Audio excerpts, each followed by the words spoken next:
Hey guys, welcome back to my channel. My name is Jessica Ward King, also known as the StigmaCrusher.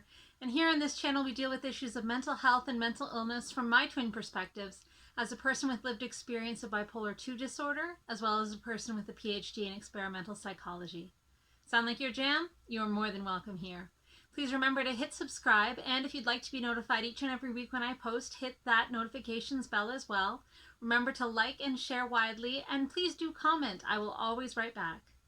And with that, I suppose it's time to start stigma crushing for this week. This week I thought we'd do something a little bit fun. It's starting to look springy, at least outside my window, and even though my depression continues to drag on, I'm feeling like doing something just a little bit outside the box and a little bit fun. And so today we're going to take a look at some of my collection of mental health doodads and artifacts, I suppose you might call it. So I have long been collecting things that relate to my mental health and mental illness as mostly a way to reclaim my power over that. And so there are a wide variety of products that have been created that poke a little bit of fun, make a little bit of lightness out of mental health and mental illness. And while for some people that can seem a little raw and potentially a little bit uncouth or what's the word I'm trying to think of? Somewhat disrespectful, I suppose. For me, it's been a matter of taking a moment to laugh at something that otherwise would make me cry, basically. So taking a minute to make light of the illness that has so attached itself to every part of my existence. I don't like to say that I am my mental illness or that my mental illness consumes every part of me, but it really does touch on every part of my life. And so for me, being able to poke a little bit of fun and have a little bit of lightheartedness about it is really key in my journey to recovery. So let's go through some of the things I've collected. You will even see behind me on my bookshelf there are even more things that I haven't brought down to show you. But we'll just talk through some of the products that I have, and I look forward to hearing any of your any products that you might have, anything that you might recommend that I pick up. So first, in the makeup category, I am a big makeup lover just in general. And when I find things that intersect, so when I find my love of makeup intersecting with my love of collecting things that are mental health related, I just get really, really on board. So I have a few products here that are cosmetics that relate to mental health, and most of them it's because of their name. But in the case of at least one product, it's also because of its format. So to start off, I have a few lipsticks, and you'll see that one brand in particular here is a frequent flyer in terms of naming its products after things related to mental health. So that brand is Urban Decay, and I have here a lipstick or lip liner color, and the lipstick that goes with it actually as well, that's called Insanity. And apparently the color of Insanity is a nudie beige. Who knew? So that's Insanity. But I also have Psycho here, which is a sparkly fuchsia, as well as this one's called Manic. And Manic is a kind of more dusty mauve. So that's Urban Decay's lipsticks and lip liners. Urban Decay also has an eyeshadow. So this is their Moon Dust eyeshadow palette. And there is an eyeshadow that is named Lithium. And of course, I have long taken lithium for my bipolar 2 disorder. I'm actually not currently taking it, but that's how it relates for me. Revlon also has a lipstick that has been called Insane, and apparently the color of Insane is a matte dark berry. Who knew again? And Essence Cosmetics also has a couple of lipsticks in their nude line. One that is called Crazy, and that one is a dusty mauve again. And another one that is called Happy, so kind of the other end of that spectrum, which is more of a rose color. Don't know why I feel like you need to know what the colors are, but it's always interesting to me to see what marketers, obviously the people that are creating the names of the cosmetics are the ones marketing the cosmetics, and what colors they think are associated with mental illness. It's kind of amazing to me. The last cosmetics product that well, not exactly, but really the last cosmetics product that I have are these guys. And this is actually what made me be influenced to do this video today. These just came today in my Amazon order.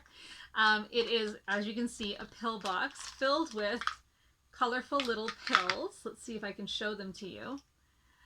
And there are 12 of them, and these are lipsticks. So each of the 12 lipsticks is a different color, and they can all be carried around like pills and brought out whenever the occasion arises, which I thought was super interesting and super fun. So that is my collection of cosmetics. Let's go on to the next category. So the next category that we'll take a quick look at is my clothing. I've got two items here. The first one is a hoodie that has these patches sewn onto it. So we have I'm okay with my crazy, and of course a beautiful patch brain. And these are those kinds of iron-on, I have them sewn on as well, patches that I got off of Amazon. And there's another one too that my wife wears around that says, I love my crazy wife.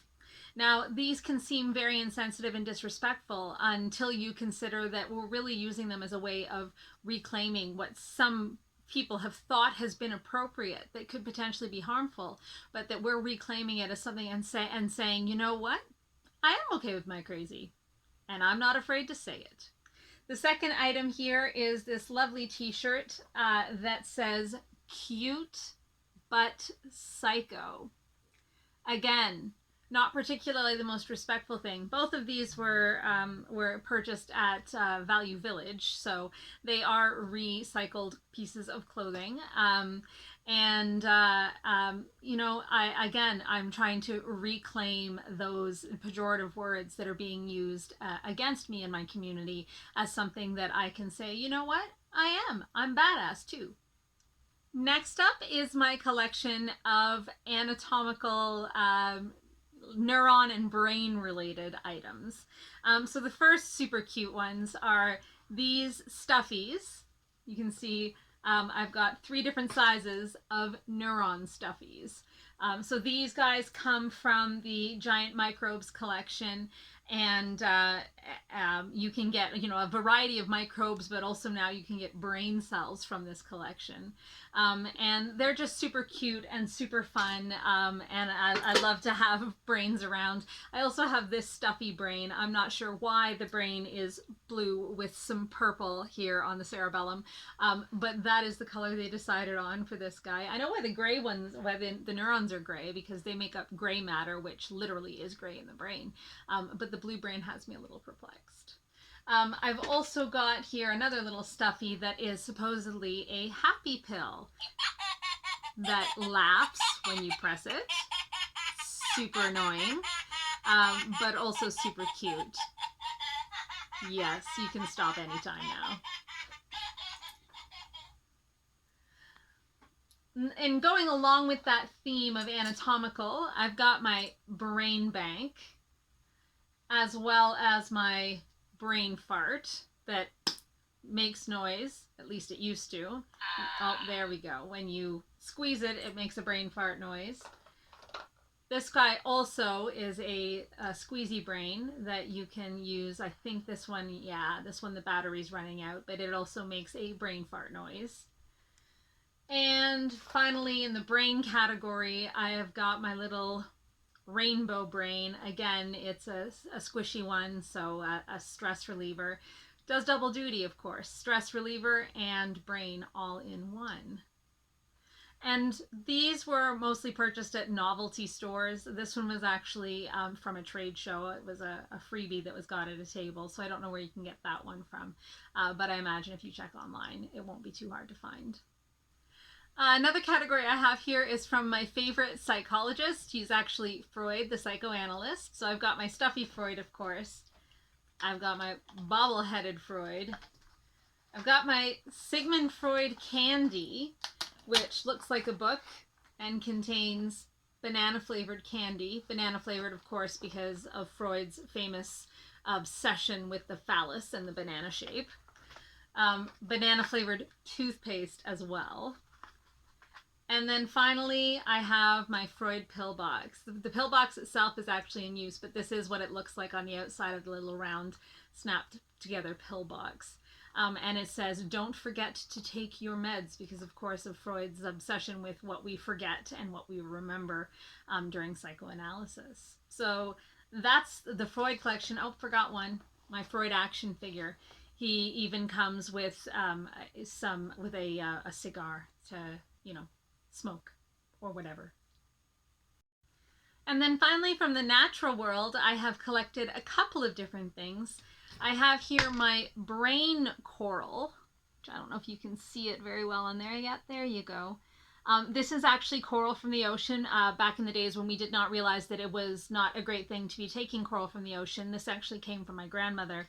And this little brain coral that looks a little bit different, but also looks very much like a brain, came from my mother's travels. And finally, my brain cactus. Not this guy. This guy looks very, Freud-esque, but this guy in here, supposed to be shape of a brain. There's another kind of cactus that looks very much more like a brain, I find, but I find it difficult to find these days. I had one before, but managed to kill it.